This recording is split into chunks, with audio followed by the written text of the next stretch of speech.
eu inicio a minha fala homenageando hoje a Sessão das Mulheres. Vossa Excelência preside a casa nesse momento.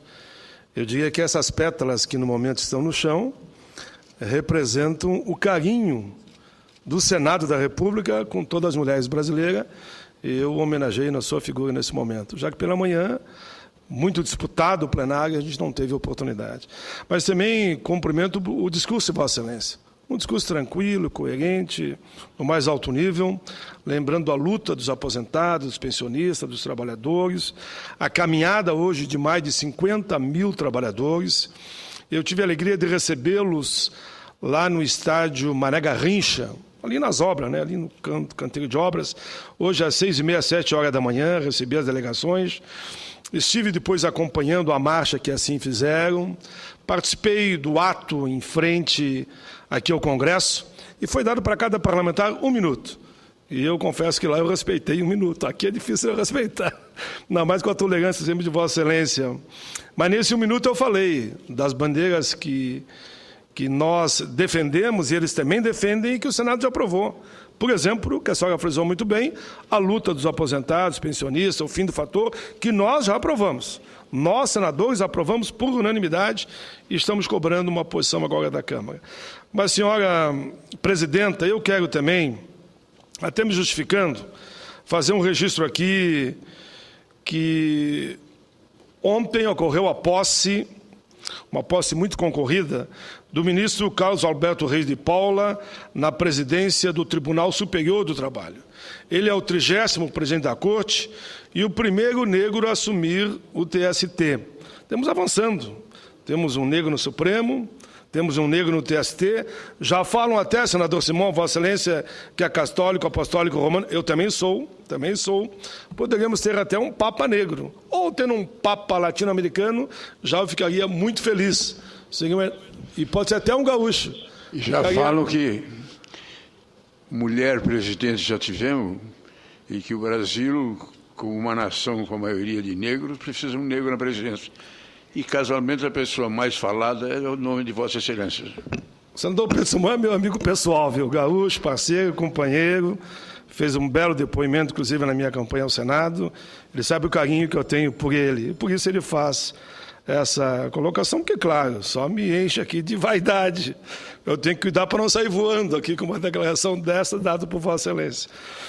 Mas, senhora presidenta, a vice-presidência do TST ficará com o senhor Antônio José de Carlos Lavaganhan e o corregedor será o Ives Granda da Silva Martins Filho, natural de Pedro Leopoldo, região metropolitana de Belo Horizonte. O novo presidente do TST é juiz de carreira desde 79. Carlos Alberto chegou ao TST em 98, nomeado então pelo presidente Fernando Henrique Cardoso. Na sua fala, o presidente do TST ressaltou a importância da negociação coletiva e lembrou que em 2013 serão festejados no Brasil os 70 anos da CLT. E ainda afirmou que, assim como Tiradentes e Tancredo Neves, seu compromisso é com a liberdade, com a justiça. Disse ele, a conversa é o início da solução, desde que saibamos dialogar e que a busca seja pelo consenso, pelo entendimento. Senador Paim, eu peço apenas, esse pronunciamento é extremamente relevante, eu pedi apenas um registro dos alunos do 4º ano do ensino fundamental do Colégio Piaget, aqui de Goiânia, no estado de Goiás. Então, sejam bem-vindos com os professores aqui. O senador Paulo Paim é o senador do Partido dos Trabalhadores do Rio Grande do Sul, que está falando de um tema importante, que foi a posse do presidente do Superior Tribunal do Trabalho, ontem à noite, que é o primeiro negro a assumir a presidência daquela Corte do Trabalho. E para o senador Paim, duplamente, uma cerimônia muito cara e muito especial. Desculpa, senador, mas achei que era oportuno fazer as boas-vindas aos alunos. Então, por favor. Obrigado, presidente. Então, fica aqui meu carinho ao ministro Carlos Alberto Reis, que eu só não fui porque nós tínhamos marcado ontem sessão do Senado. E tenho certeza que Vossa Excelência também, e muitos senadores, porque nós íamos votar ontem essa polêmica e nós temos, o nosso voto é aberto, como a gente fala, nós vamos votar pela derrubada do veto, para garantir, de fato, que os royalties seja, essa questão toda do pré-sal, do petróleo, seja nacional. né? Então, somente por isso que nós não estávamos lá, eu diria. Senhora Presidenta, eu também queria ainda aproveitar o momento para falar um pouco de um outro projeto que nós trabalhamos muito, nós todos aqui, e o senador Inácio Arruda, a senadora Vanessa foi peça fundamental, e aqui eu cito no meu pronunciamento.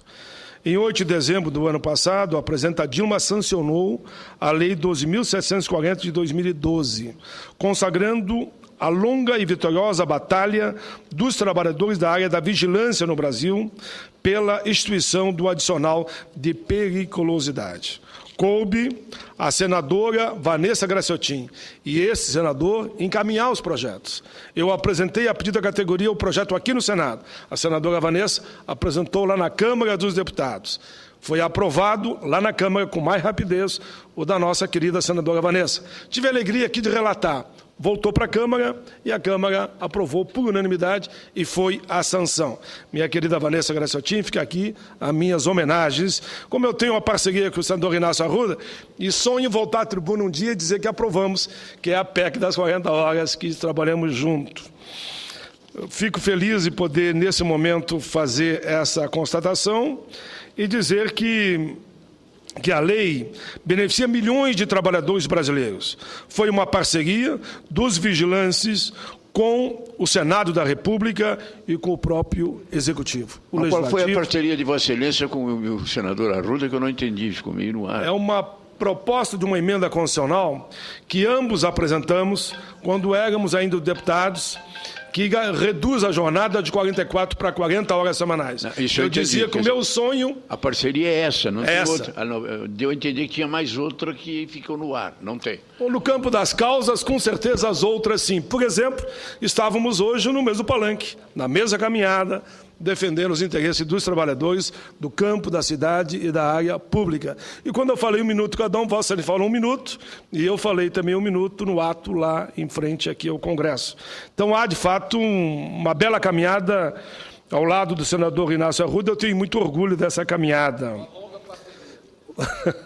Agora tu deu mais fôlego para o Simão ainda. Eu saí fora da onde ele quis levar a discussão. Enfim, um sonho histórico dos vigilantes se tornou realidade. Não me parece exagero o comentário do nosso querido companheiro Chico Vigilante, deputado distrital e vigilante na Câmara Legislativa, que qualificou como a mais importante conquista dos vigilantes na história da categoria.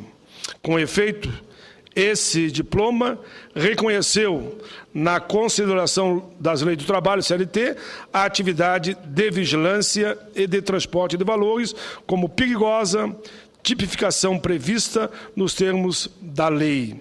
Apenas para as atividades que implicassem contato permanente com inflamáveis, explosivos ou energia elétrica, antes dessa lei. E com essa lei, não. Todos os vigilantes estão contemplados com o adicional de periculosidade. Assim, é um novo marco legal, embora aqui tem detalhe por detalhe, senhora presidenta, eu não quero ir muito além do meu tempo, mas sei que o nosso querido ex-presidente Collor será tolerante em aguardar, porque ele é o próximo a falar, mas eu diria aqui nada mais real para descrever as notícias que chegam ao Brasil de assaltos a carro forte, com cenas até de cinema, pois reflete os pesados instrumentos dos bandidos e a fragilidade a ver dos vigilantes. Ou seja, os vigilantes dedicam a sua vida para defender as nossas vidas e os nossos patrimônios, né?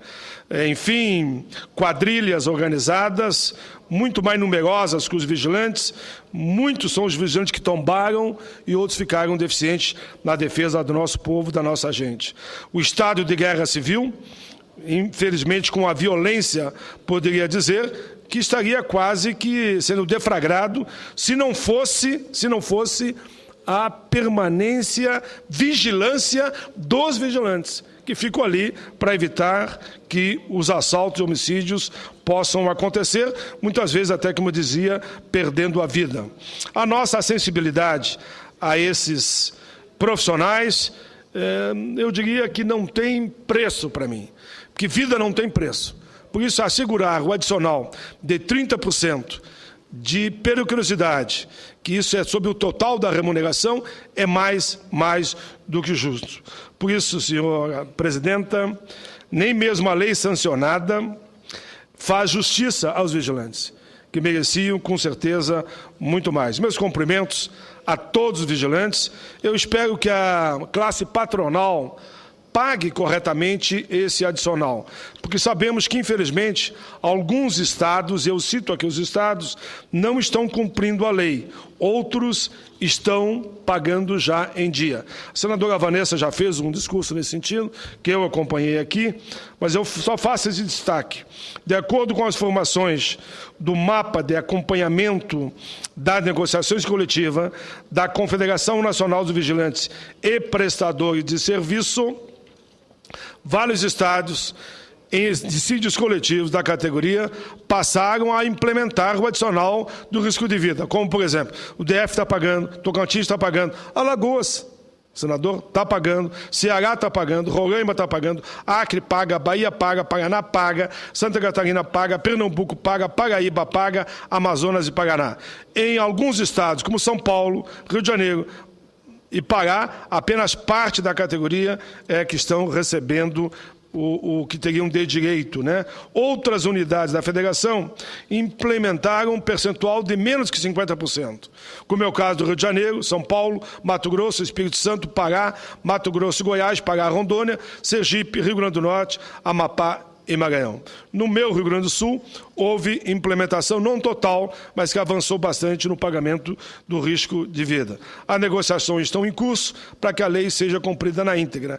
Mas aí eu termino, senhora presidenta, só dizendo que, como é difícil, tu aprova uma lei, briga durante 10, 12 anos para a lei ser aprovada, depois tu tem que negociar para a lei ser implementada, para pagar aqueles que dedicam a sua vida em defesa das nossas vidas. Eu sei que o Ministério Público está atuando, os fiscais do trabalho também.